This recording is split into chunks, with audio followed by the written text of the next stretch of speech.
She mocked Liz Taylor, partied with Mick Jagger and slept with any man she fancied.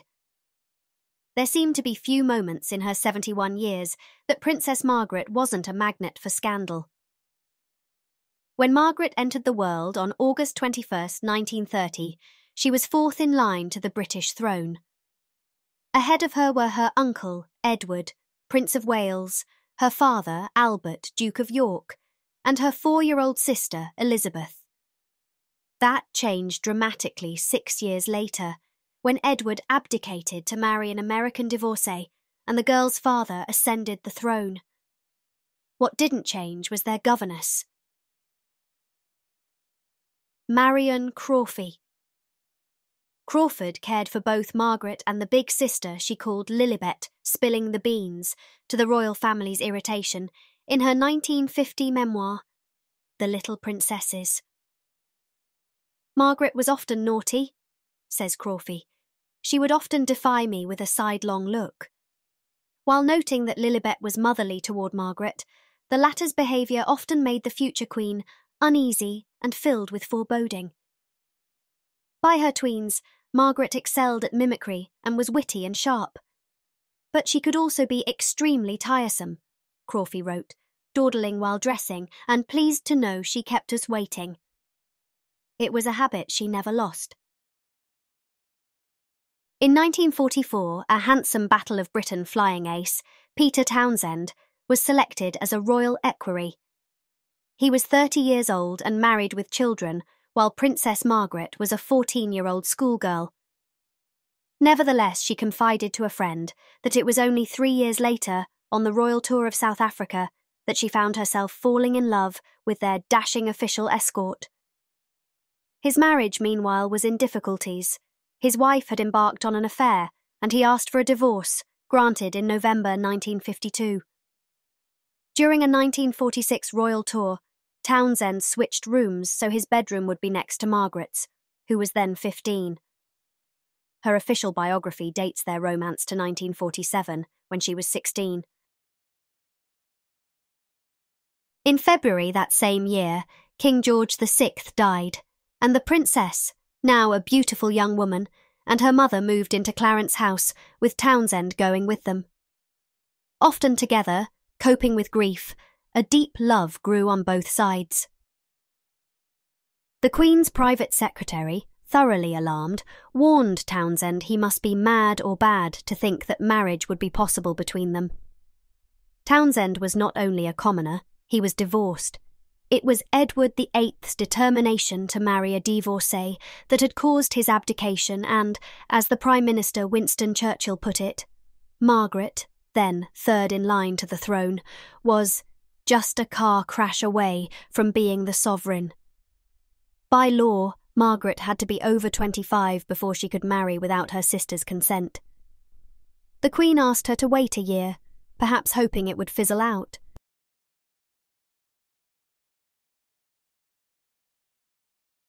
Margaret agreed, but then fate stepped in.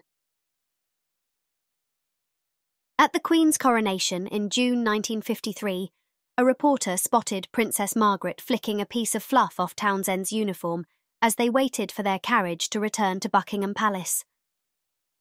Glamorous Margaret was as interesting to the press then as Princess Diana would be later. Speculation about the romance became rife, and although the Church, most of the cabinet and the royal household were not in favour, the British public most emphatically were. Townsend found himself banished to a post in Brussels for 2 years, without even a chance to say goodbye.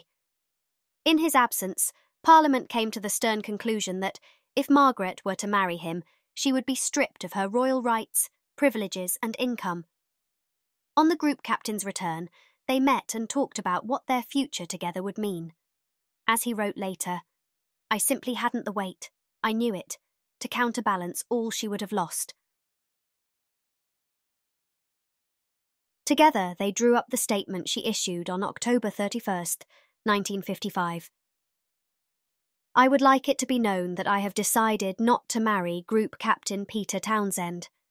Mindful that Christian marriage is indissoluble and conscious of my duty, I have resolved to put these considerations before others.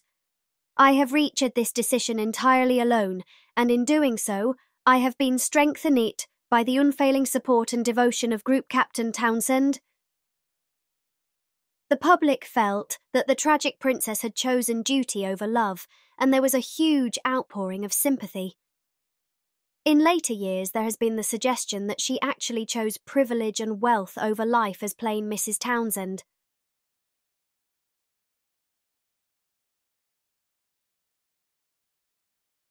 In May 1960, she married photographer Anthony Armstrong Jones, who later acquired the title of Lord Snowdon. By all accounts, it was a miserable union. Not only was he unfaithful, but he delighted in belittling his difficult wife, Brown said, and made her doubt her sanity.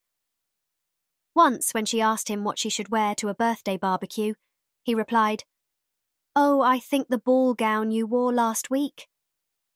She did, only to find the other guests in jeans and sandals. He often reduced her to tears before a grand engagement, so she'd look puffy-faced and red-eyed upon arrival.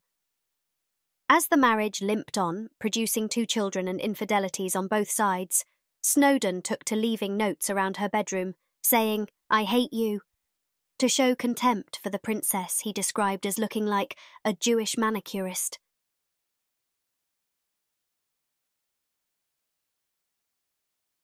Margaret spent much of the 70s on the Caribbean island of Mustique, partying with the likes of Mick Jagger. She reminded even her closest friends that she was royal, Brown said, and had members of her staff swim into the sea fully clothed to bring her a drink. It was on Mustique that Margaret, then 43, began her 8-year affair with Roddy Llewellyn, the landscape gardener 18 years her junior, whom she met among the tropical plants in 1973. She was taken with him immediately and devoured him through luncheon, said their host, Colin Tennant. The romance stayed off the radar for 3 years, until a photo of them at a beach bar went public. At a royal event soon after, a woman in the crowd shouted, "Whore!" Llewellyn had a brief stint as a pop singer before the relationship fizzled out in 1981, 3 years after the end of Margaret's marriage to Snowdon. While Peter Townsend went on to have a happy second marriage and fulfilled life as an author and military advisor, Princess Margaret would never find a role or partner that satisfied her restless spirit. The two were unexpectedly reunited in 1993, 3 years before his death, when they met at an official lunch function. Apparently, they sat on a sofa and chatted together like old friends. But whether the conversation turned to what might have been, we'll never know.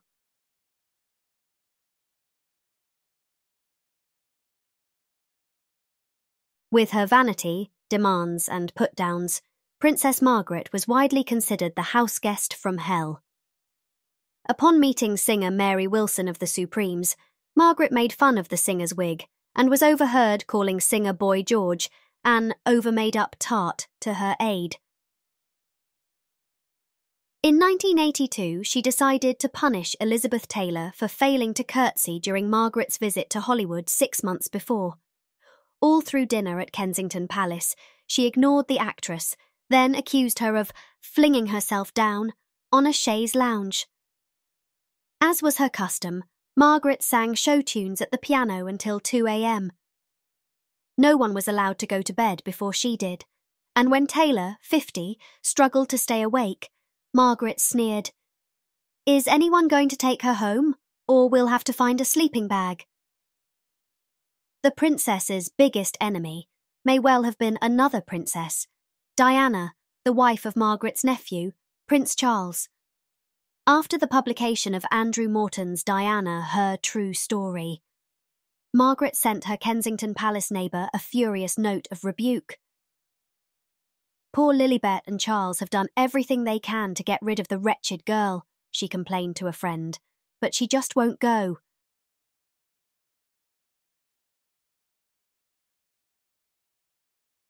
In 1995, after 23 million viewers heard Diana tell BBC interviewer Martin Bashir that the royal family conspired against her, Margaret went nuclear.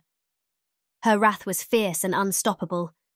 She went around her apartment turning over every magazine with the Princess of Wales on the cover. The two women never spoke again. Diana's death 2 years later, at the age of 36, did little to diminish Margaret's animosity. On the day of the princess's funeral, the other members of the royal family bowed their heads as her coffin passed. Margaret offered only the most cursory of nods, almost as though she were warding off a fly, Brown writes. She later led the opposition to erecting a statue outside Kensington Palace of the late Princess of Wales. "I'm not having that woman outside my bedroom window," she sniffed. Decades of drinking and smoking began to take their toll. In February 1999, Margaret scalded her feet horribly while showering at her home in Moustique. The damage was made worse because she suffered from a blood circulation disorder, Raynaud's disease. True to form, she refused to curtail her vacation and ignored her doctor's advice to get skin grafts. From then on, her walking was restricted to a few steeps at a time. She used a wheelchair, even stealing, the occasional one reserved at royal events for the centenarian Queen Mother, and suffered a series of strokes. She lost the sight in one eye, and most of her left side was paralysed. By mid-2001, she was refusing visitors, especially men. "I look so awful now," she told a friend. She died in a hospital on February 9, 2002. At her funeral at St. George's Chapel at Windsor Castle, the 102-year-old Queen Mother was said to have displayed a tiny hint of triumph that she'd outlived her younger daughter. No crowds lined the route to Margaret's interment.